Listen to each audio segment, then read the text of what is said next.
Hello everyone, welcome back to Physics Drift Academy. I am Mahipal Swami. Hope you are doing well. And today we will discuss our next topic of electrostatic, Gauss law. तो चलिए start करते हैं आज के हमारे topic से Gauss law. देखिए ये एक इलेक्ट्रोस्टैटिक का बहुत ही इम्पोर्टेंट लॉ है। According to this law, total electric flux linked through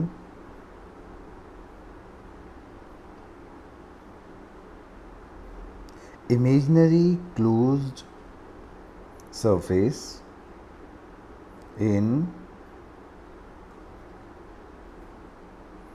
electric field in a vacuum is 1 upon epsilon naught times the total charge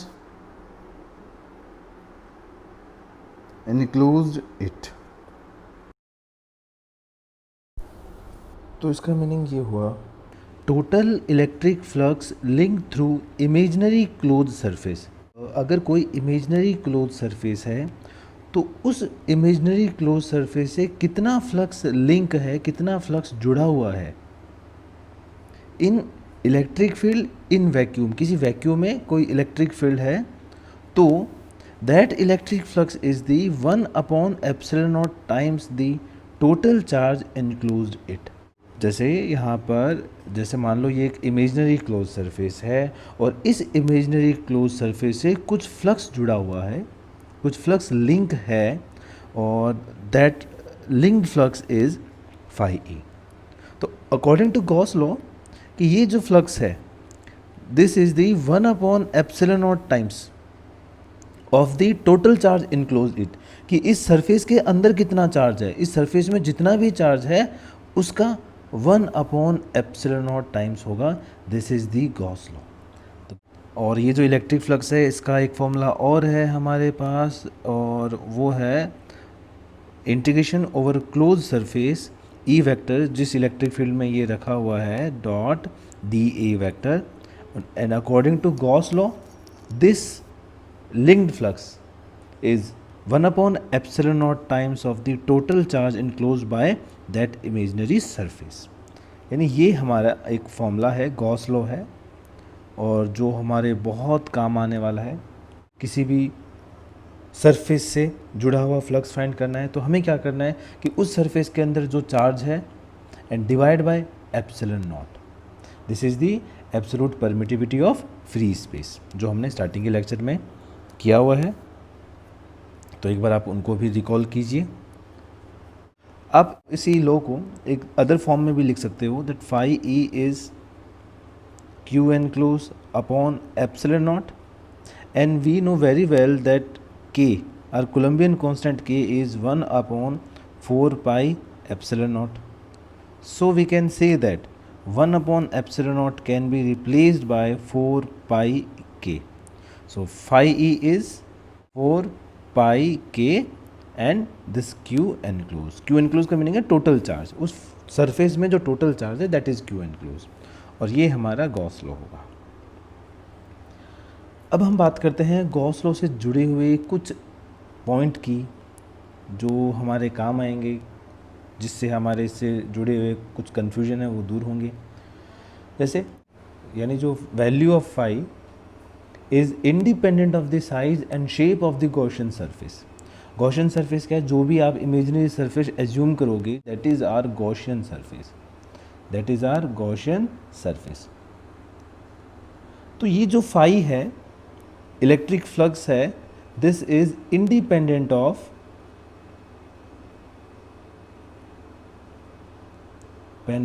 size and shape of the Gaussian surface. उस Gaussian surface की shape पे depend नहीं करेगा, उसके size पे depend नहीं करेगा। तो शेप पे डिपेंड नहीं करेगा, साइज पे डिपेंड नहीं करेगा, तो डिपेंड किस पे करेगा? वो डिपेंड करेगा केवल और केवल उस सरफेस पे, उस गॉसियन सरफेस के अंदर टोटल कितना चार्ज है, उस बात पे फाई डिपेंड करेगा। फाई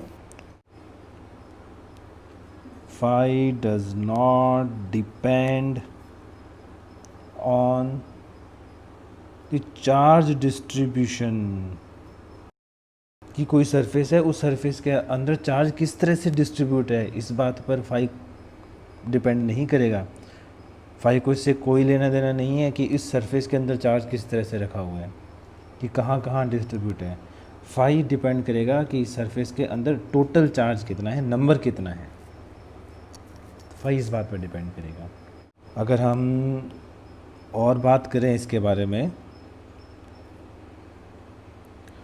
तो दैट फाई इज़, अभी हमने पढ़ा है phi is Q enclose divide by epsilon not.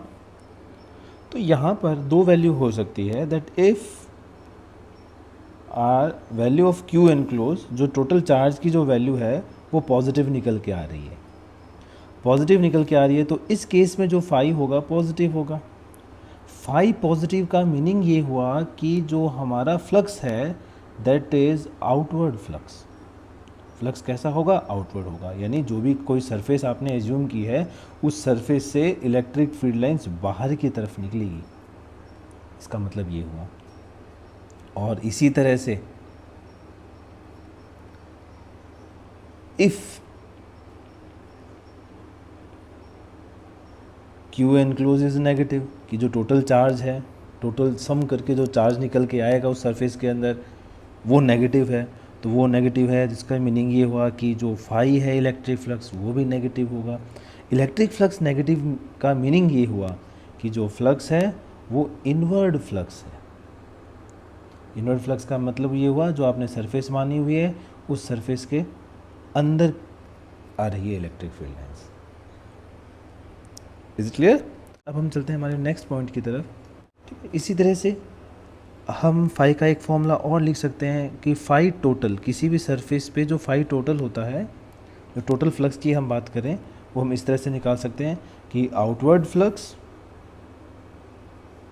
और minus inward flux, outward flux and inward flux, and this is equals to the same Q enclose divide by epsilon not. तो ये भी कई बार numerical में काम आ जाता है, तो ये हमें ध्यान रखना है ये फॉर्मूला। तो कुल मिला के जो गॉस लॉ है, गॉस लॉ में हमें यही ध्यान रखना है कि कोई सरफेस है और उस सरफेस में जो चार्ज है, उस सरफेस के अंदर जो टोटल चार्ज है, उस टोटल चार्ज पर ही इस सरफेस से निकलने वाला फ्लक्स डिपेंड करेगा।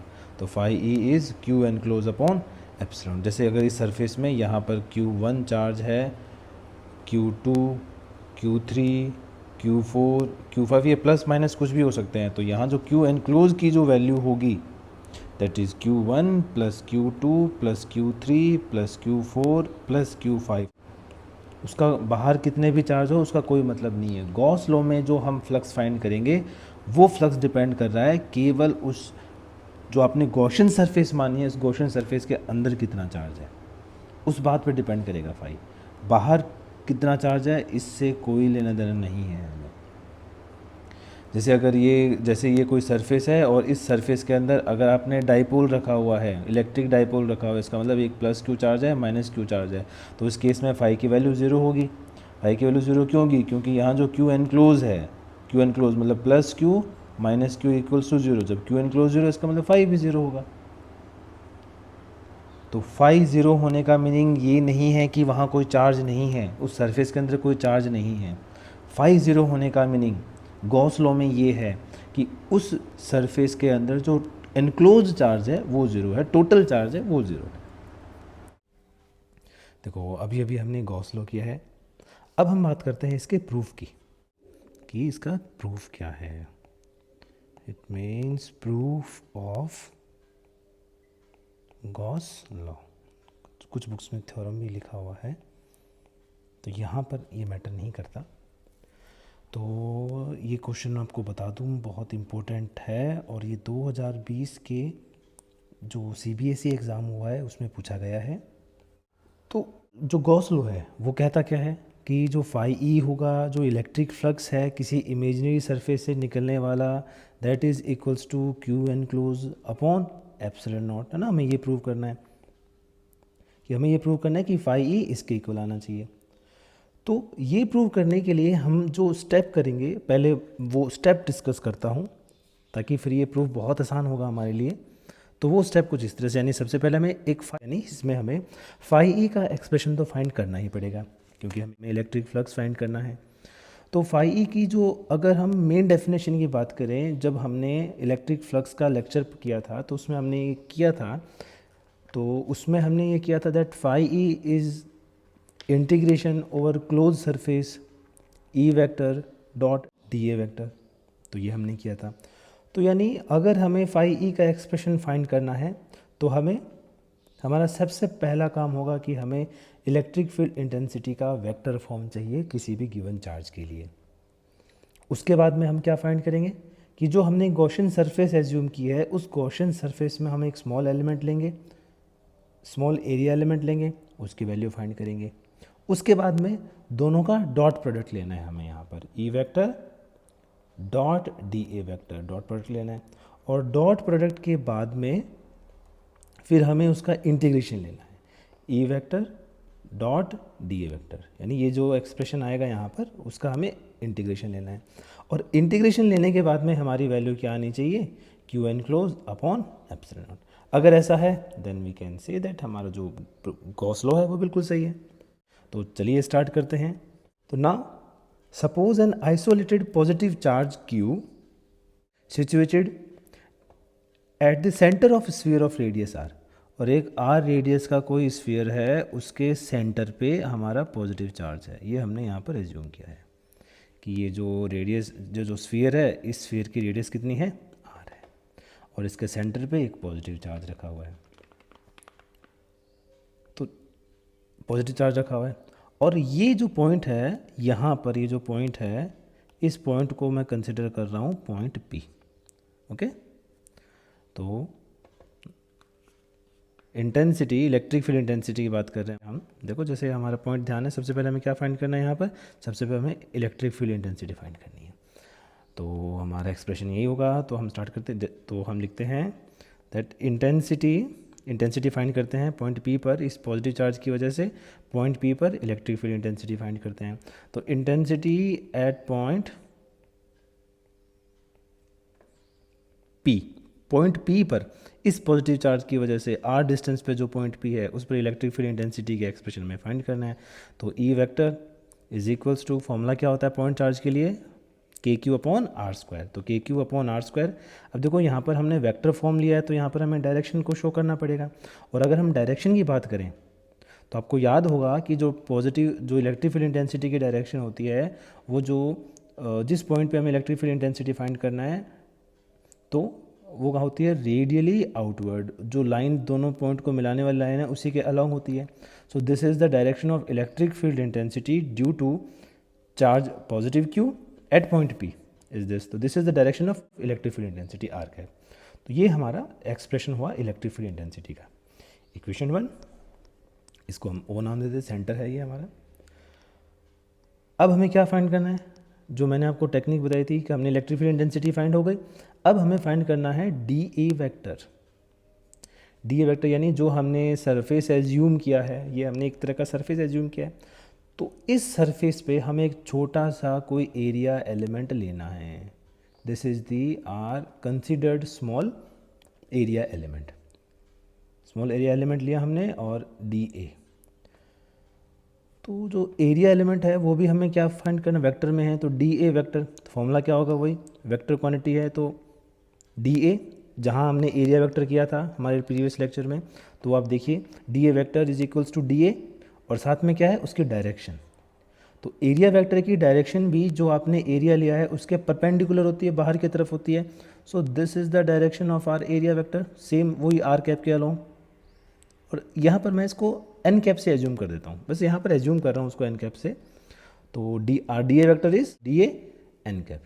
तो ये तो हुआ मैग्नीट्यूड एरिया वेक्टर का, और ये उस स्मॉल एरिया एलिमेंट की डायरेक्शन। Equation number 2। अब हमें क्या करना है, now dot product of E vector dot DA vector, दोनों का डॉट प्रोडक्ट लेना है हमें। तो so E vector dot D A vector is, E vector का फॉर्मूला वैल्यू पुट करो यहाँ पर, k Q upon r square and r cap dot D A vector की वैल्यू पुट करो D A and n cap.